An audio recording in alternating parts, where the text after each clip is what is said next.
the way I write the music, it's almost therapeutic for me. It reminds me of stuff. The therapist was like, "Well, why would she? That's like letters from the psych ward." And I went, "Letters from the psych ward?" I go, "That's the name of my next record. Thank you, bye. Like, here's your money." They were like, "Dad, you look super creepy in that video." I was like, "Well, that was the point, you know?"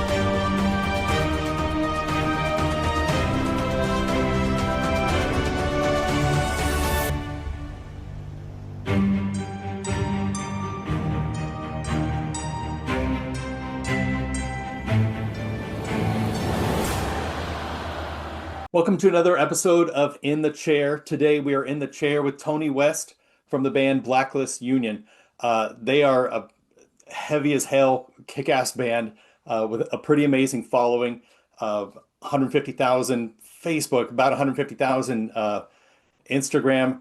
They've been around, they've paid some dues, and they're pretty damn impressive. So, want to introduce you, Tony. Thanks for spending some time with us. Yes, sir. Thanks for having me. I appreciate it.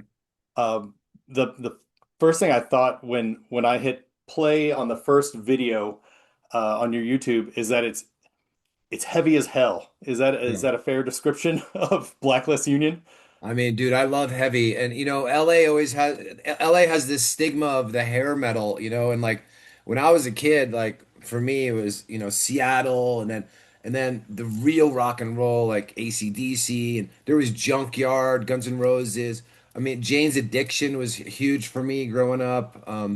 But we just bring the heavy, man. I love heavy stuff. I grew up with punk rock and a lot of metal and all kinds of stuff. And especially Seattle, Alice in Chains, Soundgarden, Love Bone, Yeah, I think as the eras passed, metal into glam and then grunge, there was a division of all that. But I think a lot of people don't realize that it was everybody knew each other. Like it was the same musicians. Right. Just everybody was just trying to get, a step above or do something a little bit different. But everybody's friends. Yeah. You play in Right, each right. other's bands and tour with each other and everything. Yep. You were talking about you recently wrapped up a tour with the Dead Boys, Yeah. which is more punk. Yeah. Um, So how that happened. My friend in Houston, she was like, Tony, I don't know your band. She goes, but my friend Cheetah loves you. Do you know him? And I said, no. I said, the only Cheetah I know is Cheetah Chrome from the Dead Boys. And she goes, that's him. And I go, wait, he told you about me?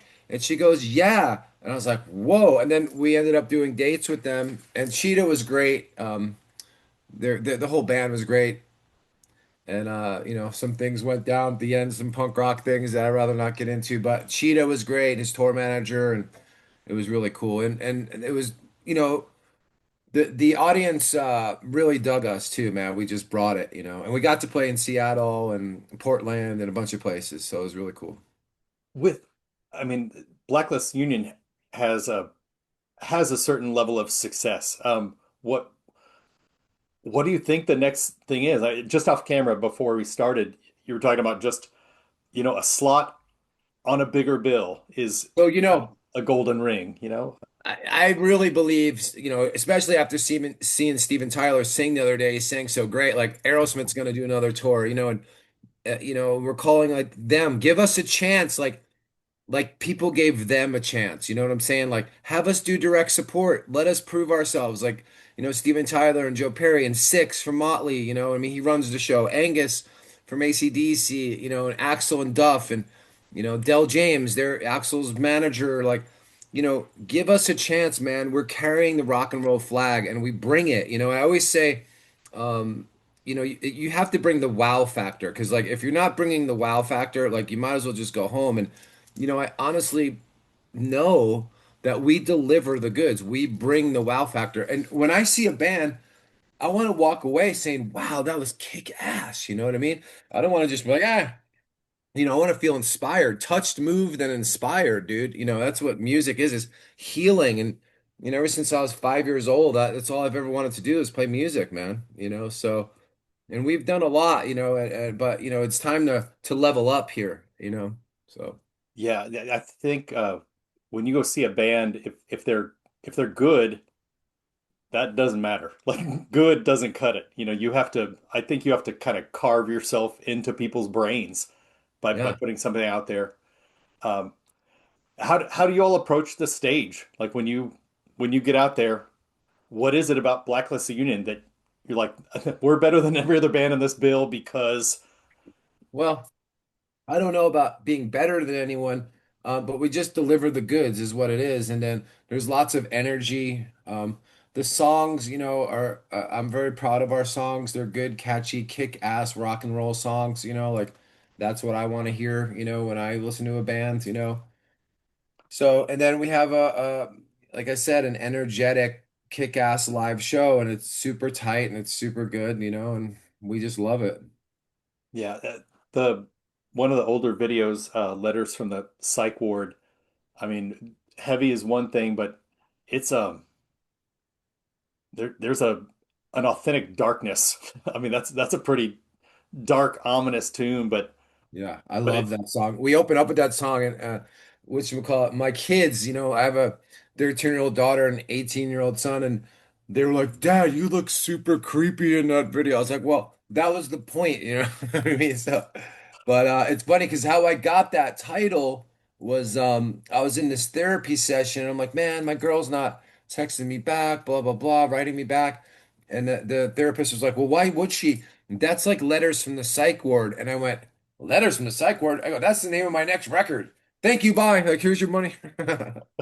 But that's a great record. I love that record. And I don't know if you know the history or whatever, but like we're putting out our sixth record, and the first three are very, very, very dark. Like I lost my girlfriend, I lost my wife, like one to cancer, one in a car accident, and oh shit. man, the fact that I survived that is miraculous. And then I did the Back to Momo record with Todd Youth, who I grew up with, and Todd, man, he played in Danzig, he played with Glenn Campbell. I mean, he did all kinds of shit, played with Ace Frehley, like, and me and Todd had this amazing writing chemistry, which is like that's like trying to find a wife or a girlfriend. Like that's not easy, man. Like that shit is rare, that dynamic. And because with him, I didn't have to say, oh, check out this band, check out that band. Like he already had that shit. He schooled me, I didn't have to school him. And he died. And when we did the Momo record, I was like, Todd, let's get back to the fun and the rock and roll. Like let's let go of all this pain that I've been carrying around forever. And but then he died, and I remember, because there was an 8-year gap between Momo and Letters from the Psych Ward, because I was like, what am I gonna do? And then COVID happened and all that. Um, but when Todd died, I was like, I can't let this ruin my life. And I went to the Amazon jungle with the Shipibo Indians in Peru, and I did ayahuasca, and I've been back 3 times, and that shit changed my life so deeply and so profoundly, and I had so much sorrow and all this stuff that I was able to let go of. And so that's where the Letters from the Psych Ward record and the new one, Slay the Dragon, is all like jungle music per se. It's like all healing, very, very spiritual, deep kind of lyrics and insight and stuff. Gee, what was that like in Peru? I mean, were you remote, like off the Oh grid? yeah. Yeah, we were completely in the jungle, like deep in the jungle. So and like I don't do drugs anymore. Believe me, I have a long history of alcoholism and drug addiction, which, I don't I've been, sober for the most part for many years. But when I went down there, I was like, look, I can't do drugs. And they're like, Tony, this isn't drugs, this is medicine. And people would be like, oh, I've done shrooms and acid. You cannot compare ayahuasca to anything. It truly is spiritual medicine. I swear to God, because it takes you to different realms, and you're able to, you go back to these places, you're transporting, and you go back to these places and you're like, oh yeah, this place.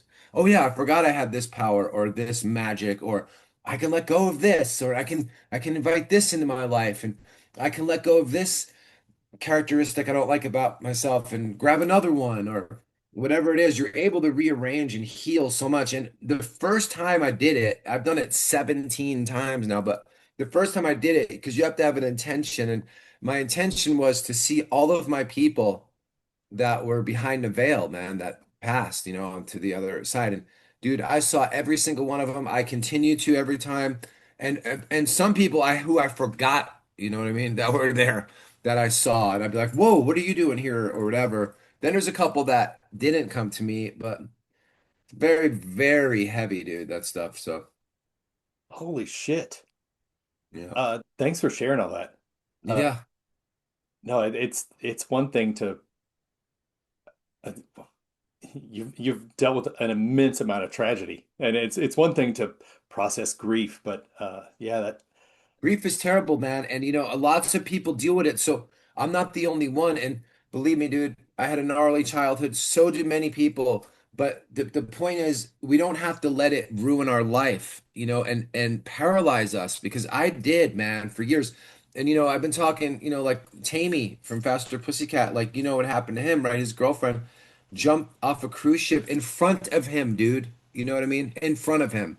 yeah, that And was it's we horrific. didn't really know each other, and I reached out to him, and I was like, "Look, dude, I know this went down, that went down, blah blah blah, but look, I've been through this twice. I know this pain. This is not easy. I am there for you, dude."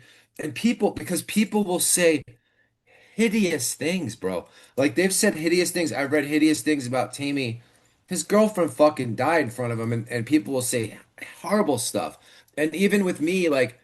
I saw once online that someone said that I killed my girlfriend and first wife, that I killed them. Like they didn't know the details, but people say those terrible, hurtful things. And for artists, dude, we're extra sensitive. That's one of the reasons we're artists, you know what I'm saying? So that stuff hits hard. So, man, I'm not the only one who deals with these things, but the music and the way I write the music, it's almost therapeutic for me. It reminds me of stuff, reminds me of my personal power and that I can let go of the pain and don't have to let it rule me, like I said.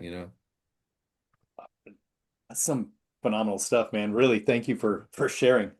One of the things I aim for when I do these interviews is not just talking about the new single and the new tour and all that kind of stuff, but try to get into, what inspires people to write songs and like Yeah. why do we do this? It's not because it's steady or because it makes you, consistent money. You just have to. You have Yeah, to. I'm in too deep at this point to turn back now, and I've tried to quit. It's just not happening. And every time I've tried to be like, "Fuck this," and I always get an email where it's like, and I swear it's like clockwork. We played your song at my loved one's funeral. Like your song helped me get through something or whatever, and that's the shit that matters, man. You Yeah. know, that's the shit that matters is reaching people. You know. Yeah. That's I mean, on a much lighter scale, the behind the drum kit, I don't usually write the songs, but to me, to know that, everybody's going through their daily grind and at a show, if I hit a beat and you feel somebody moving to it, you know that they're connecting there and they've left their worries behind and it's creating moments for people. Drums are seriously spiritual too, dude. Like on the new single Up in Smoke, like I mean it's very tribal, like lots of toms and all those kind. I'm big on toms. But drums are very spiritual to me, man. Especially tom drums. So, Yeah. No, that's the rhythm, that's the beat, that's the heartbeat.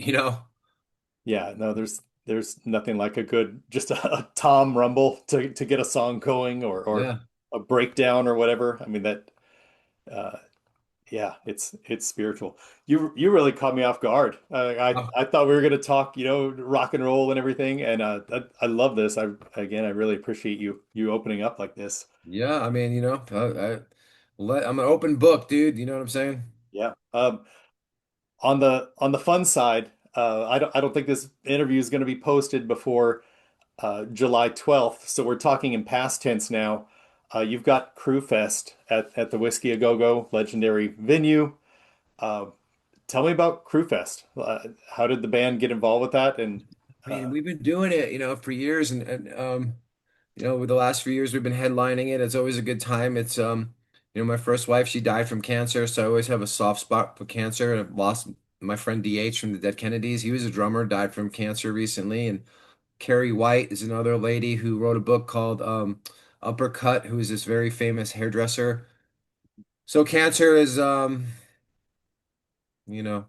I have a soft spot for it. And we do this for the Skylar Neal Foundation, which of course is Vince Neal's daughter who passed away really young. I had a cousin when I was a little boy, and she died from at 5 from leukemia, so, you know, Yeah, um, that's powerful. The lineup is crazy. It says featuring Stevie Rochelle from Tough. oh Uh, yeah. is he playing, emceeing, or I don't know. He always comes and hangs out. I love that guy. He's a great guy. Of course, he does metal sludge. He's been doing that for years. yeah, But he's a fan too, and he's a nice guy. I like him. So yeah. it's always good to see him. No, he's Metal Sludge is kind of how I stay in tune with the LA music scene. Right. It's my go-to. Uh, no, that's cool. All right, so you have the new album coming uh, out with a tour coming up.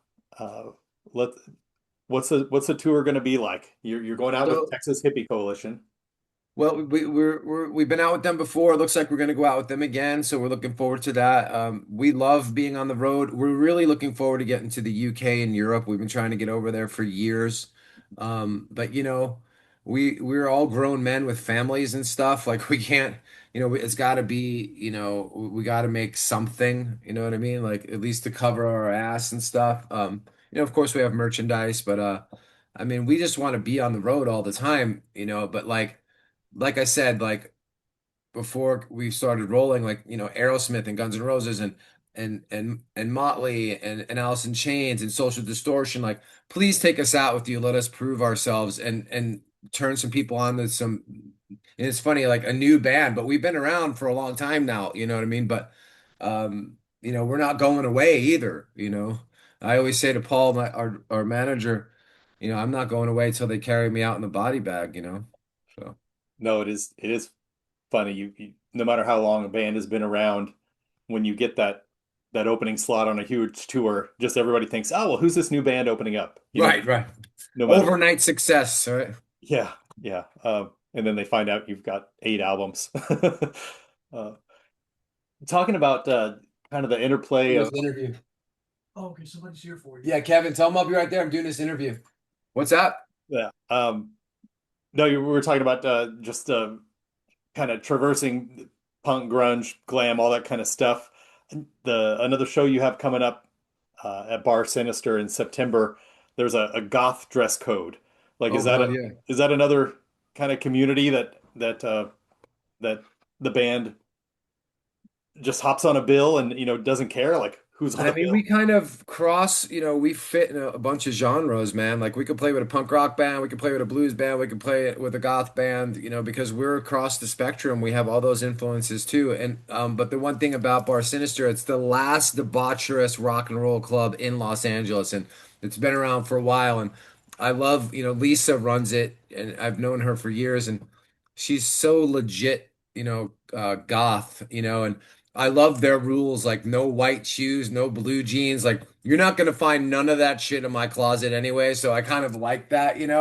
And it's always fun playing there. They treat us really well. And it reminds me of when I was growing up in New York, like, there was clubs like Danceteria and the Ritz and Coney Island High. And what happens with those clubs, like at Bar Sinister, there's every kind of person. Like, you have the gay dude with the bird cage on his head, then you have the punk rocker with the big mohawk, then you have the hot goth chick, and then, it's like across the board, and everyone's there having a good time, and enjoying the music. It's always fun. We do the whiskey and Bar Sinister every year. That's kind of our two hometown gigs we do.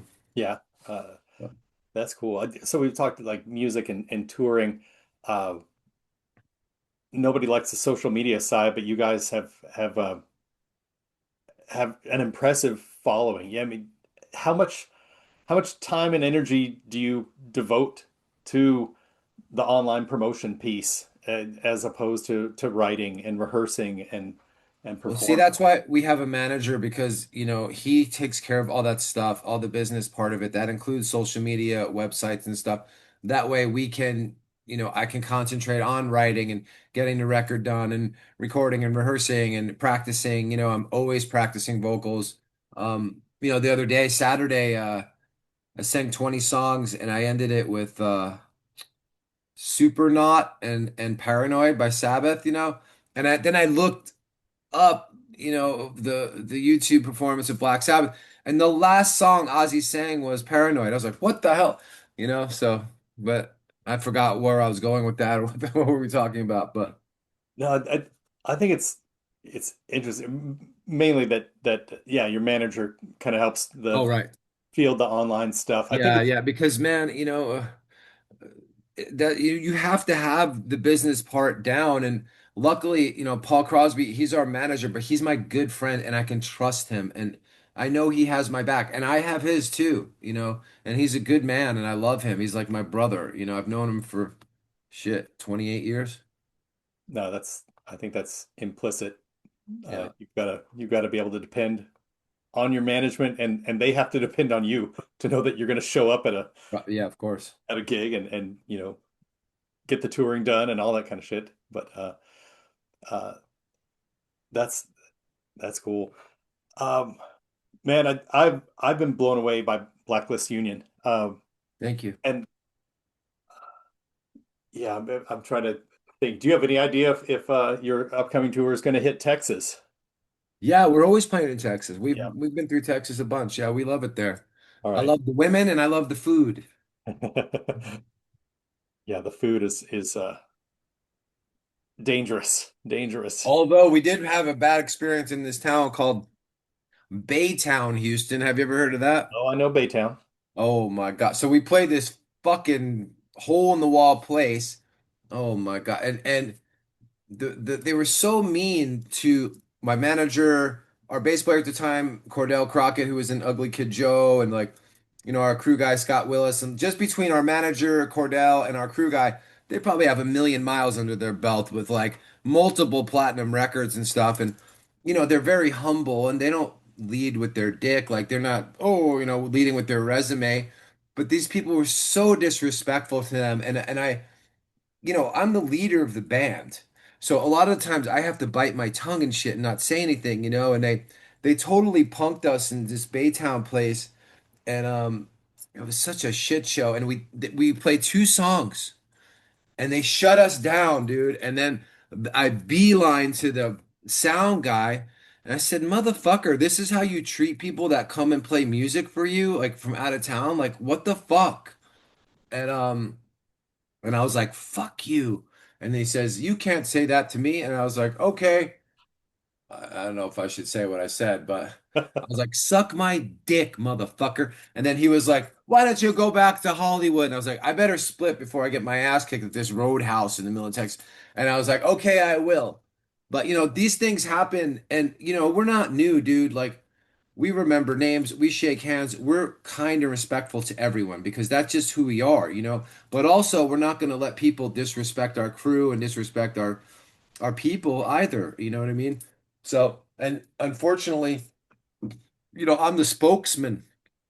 So I'm the one that's got to be like, "Hey, dude, no, that's not okay," or whatever, you know what I mean? Or, but you know, those kind of experiences are very few and far between. But that did happen in Baytown, and it's funny because my friend said, "Dude, nothing good happens in Baytown. Don't play there." So, but when we we left, there was all this drama, and then the next day we had $500 in merch online bought in Baytown, Texas. So whatever two songs we played, like someone was like, "Hell yeah," you know. So You know, that rumors get like that too. Like, man, I went to a club last night and the band played two songs and then they shut them down. They were incredible. You know, that's a yeah, story in itself.